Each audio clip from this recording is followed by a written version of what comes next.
All right, blame. My father's sister, that would obviously be her aunt, came to fetch my brother, even as Ma's body cooled. She came to bring my brother back to Lubbock. Lubbock is a city in Texas, to raise her as her own. But my brother died before Aunt Ellis got here. Again, this is getting super tragic for this family. So now, not only has this mom died, now the brother died. She wouldn't even hold his little body. She barely noticed me. As soon as she found my brother dead, she had a talk with my father. Then she turned around and headed back to Lubbock. The neighbor women came. They wrapped my baby brother in a blanket, placed him in Ma's bandaged arms. That's actually alliteration going on there, too. I don't know if you noticed that. Baby brother, blanket, bandage, that's alliteration. We buried them together on the rise that Ma loved, the one she gazed at from the kitchen window, the one that looks out over the dried up Beaver River. Reverend Bingham led the service. He talked about Ma, but what he said made no sense, and I could tell he truly didn't know her. Right, so this Reverend's trying to be nice, saying nice things about the mom, but it's actually probably just made up stuff, and it's probably bothering the daughter because he's saying things that aren't even true. He'd never heard her play piano. He asked my father to name my baby brother. My father hunched over and said nothing. I spoke up in my father's silence. I told the Reverend that my brother's name was Franklin, like our president. The women talked as they scrubbed death from our house. I stayed in my room, silent on the iron bed, listening to their voices. Billy Joe threw the pail, they said. An accident, they said. Under their words, a finger pointed. What does that mean? What does under their words, a finger pointed mean? They're blaming it on her? Yeah, exactly, right? They believe that she's responsible for the death of the mother. So remember, basically what happened when the mother came in the door, she grabbed a pail of kerosene thinking it was water, and it wasn't. It was kerosene, and it caught the mom on fire. That's how the mom died. They didn't talk about my father leaving the kerosene by the stove. They didn't say a word about my father drinking himself into a stupor. Stupor means like super messed up. While Ma writhed, begging for water. They only said Billy Joe threw the pail of kerosene. Right, so she's obviously feeling miserable now, hearing that what these people are thinking about her. Birthday. I walk to town. I don't look back over my shoulder at the single grave holding Ma and my little brother. I'm trying not to look back at anything. Dust rises with each step. There's a greasy smell to the air. On either side of the road are the carcasses of jackrabbits, small birds, field mice stretching out into the distance. Does anybody here know what the word carcass means? Carcass. A dead body. Yeah, it's dead body, right? So these are dead bodies of all the rabbits, birds, and field mice. So remember back then, they were all suffocating on these dust storms. My father stares out across the land, empty but for a few withered stalks like the tufts of an old man's head. That's a simile. I don't know if he thinks more of Ma or the wheat that used to grow there. Right, so this is kind of a very depressing, sad scene, right? So you see this girl wakes up, she's walking in this dust, it's real greasy, she's sees all these dead animals, and then like her father's out looking at all these dead plants. There's barely a blade of grass swaying in the stinging wind. There are only these lumps of flesh that once were hands long enough to span octaves swinging at my sides. So she's feeling bad because she can't play the piano either, right? So that's what she's talking about there. She's talking about her hands that are useless. I come up quiet and sit behind Arlie Wanderdale's house. Remember, Arlie Wanderdale was the guy who used to take her on the trips to play. Where nobody can see me, and lean my head back and close my eyes and listen to Arlie play. Right, so on her birthday, what is she spending her time doing? Hearing Arlie play. Yeah, hearing Arlie play, right? She's like hiding too, so she's not even like listening to him in his like house or anything. She's like hiding, right? So she's probably feeling all kinds of blame and shame and whatever else. Roots. President Roosevelt tells us to plant trees.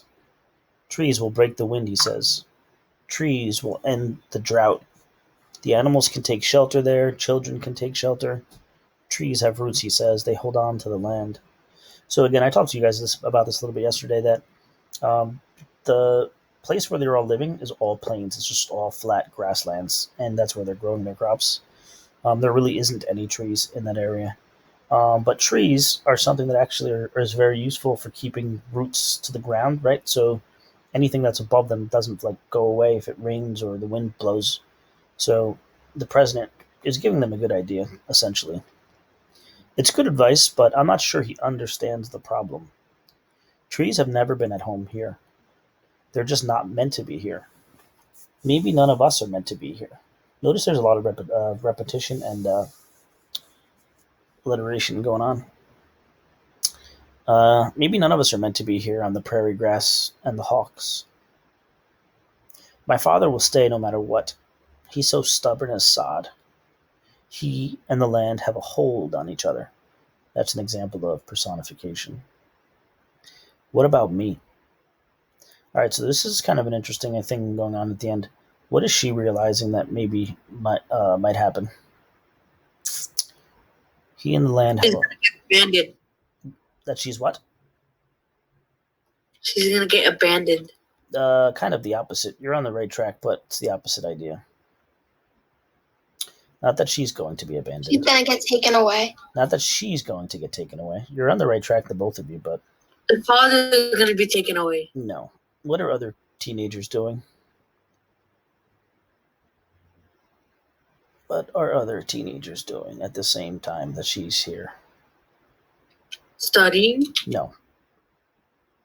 Who came to her house, and what happened to her friend? Her friend's brother, Libby. Do you remember? She's gonna become homeless. Yeah, well, basically will be on her own. Burgos, what are you doing over there? Stop doing wackiness, whatever you're doing. You're doing something wacky. Stop doing that. All right. The empty spaces. I don't know my father anymore. He sits across from me. He looks like my father. He chews his food like my father. He brushes his dusty hair back like my father. But he is a stranger. I am awkward with him and irritated, and I want to be alone, but I'm terrified of being alone. We're both changing. We're shifting to fill in the empty spaces left by my mom. I keep my raw, stinging hands behind my back when he comes near because he stares when he sees them. Why is he looking at her hands? Because it reminds him of the wife that was burnt. Yeah, exactly. Why? Because her hands are burnt. Exactly, right. So these burned hands are basically reminding him of the wife, so she's hiding it from him. The hole. The heat from the cook stove hurts my burns, and the salt, the water, and the dust hurt too. Have any of you ever burnt yourselves before? Yeah. I don't know if you've ever burnt yourself, but if you've ever gotten a decent burn, it hurts really, really bad. Like I've gotten cuts and stuff and, concussions or whatever else, but that pain of a burn is severe. It's really, really bad. So she's in lots of pain because of it. And again, I haven't gotten like third-degree burns like she probably has on her body. I spend all my time in pain, and my father spends his time outside the house, digging a hole 40 feet by 60 feet, 6 feet deep. Right, so he's making a pretty big hole. I think he's digging the pond. Hold on, I don't know why that froze.